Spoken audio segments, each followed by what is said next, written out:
नमस्कार, खबर समय जगत में आपका स्वागत है। मैं हूं आपके साथ अंकिता और आइए अब खबर देखते हैं विस्तार से।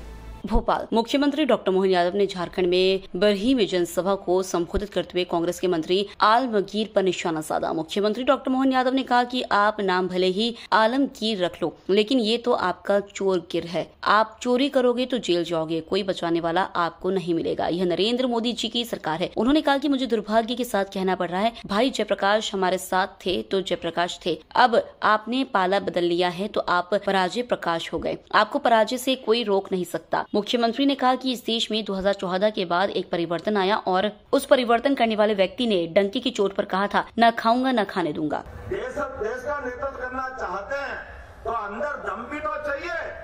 ऐसा थोड़ी है कि हमारे अपने बाप दादा की सीट पे लड़ने को देखते फिरे और भूले भटके हार जाए तो ऐसे भागे कि लोग कह रहे केरल के आगे समुद्र आ गया। अगर समुद्र नहीं होता तो अरब से जाके चुनाव लड़ते, जगह ही नहीं मिल रही थी उनको। ऐसी तो हालत थी, कहां जाके लड़ोगे, किसके पास लड़ोगे। लेकिन अब वायनाड से हारने की खबर आ रही तो वहां से भागे।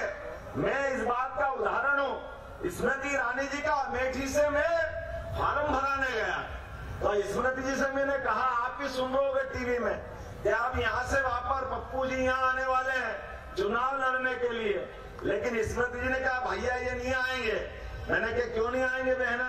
बोले इसलिए नहीं आएंगे कि पिछली बार की ऐसी पटकनी दी है कि धूल अभी तक उड़ रही है, ये अमेठी नहीं आ सकता, इतना दम नहीं है। मुझे इस बात की प्रसन्नता है आज के इस दौर में जब हम चुनाव के बीच बात कर रहे हैं तो परस्पर मुकाबला होना चाहिए कि नहीं होना चाहिए, एक दूसरे की जानकारी होना चाहिए कि नहीं होना चाहिए। एक तरफ वो व्यक्ति जो चुनाव लड़ने आए और मुझे इस बात की प्रसन्नता और आनंद बढ़ता है, मैं भगवान कृष्ण के वंश से आता हूं और भगवान कृष्ण और राम के माध्यम से दुनिया भारत को पहचानती है। बोले भगवान राम और कृष्ण की।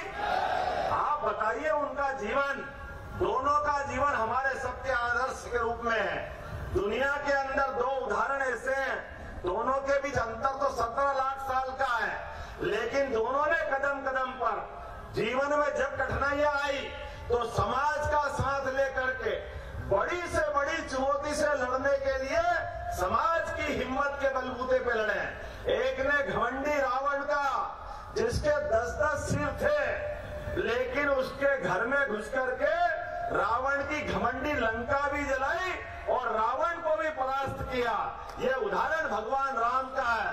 बोलो जय जय श्री राम। और दूसरा उदाहरण भगवान कृष्ण का है, वो कंस जिसके मारे पृथ्वी थर्राती थी, जिसके मारे ऐसा लगता था कि पता नहीं क्या होगा, लेकिन उस कंस को भी, जिसको अपनी ताकत पे इतना गुमान था, इतना घमंड था कि वो मर्जियां जो करता था, लेकिन कृष्ण भगवान ने अपने ग्वाल बाल के साथ उसके घर में घुस के मारा कि नहीं मारा, हमारे सामने वो उदाहरण है।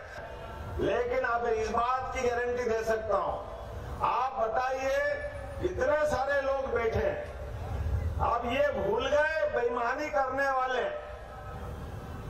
ये याद है इनको कि नहीं मालूम नहीं, लेकिन इस देश में एक परिवर्तन आया 2014 के बाद और उस परिवर्तन वाले व्यक्ति ने डंके की चोट कहा था कि ना खाऊंगा और ना खाने दूंगा।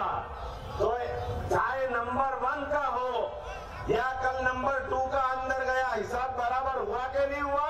कोई बचा है क्या? आप ताली बजा के बता सकते हो। नाम भले ही आप आलमगीर रख लो, लेकिन ये तो आपका चोरगिर है भाई, चोरगिर।